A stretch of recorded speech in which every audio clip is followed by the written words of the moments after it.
So speaking of McCarthy and his coaching, up to the NFC North, another interesting division, man, because as good as Green Bay was this past year, the Bears are a quarterback away from making this one of the toughest divisions in football because I think the Vikings will bounce back. Well, I think the Vikings could bounce back if they gave Shanahan Cousins because that's what he wants. But the Bears are Carson Wentz away from challenging,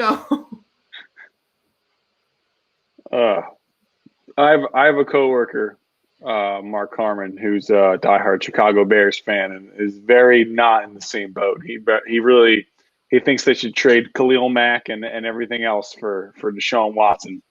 Um, I mean, it's weird. The Vikings feel like they're talented every year. They feel like they have a lot of talent every year, but they don't always put it together. And then the one year they had Case Keenum, and they finally put it together. Um, I mean, for the Packers, it's just, and again, this is hindsight, but like they spent the first rounder on a QB instead of Justin Jefferson, right? Or like, that's was not it that far back?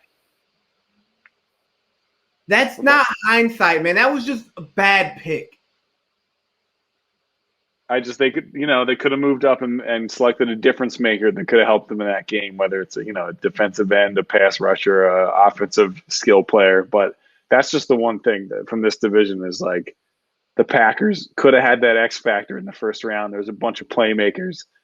They selected a backup QB who didn't play all year. Otherwise, I mean, we talked about the Lions, their interesting coaching staff. Yeah, the Packers need that one more playmaker. And I don't think it's Alan Lazard.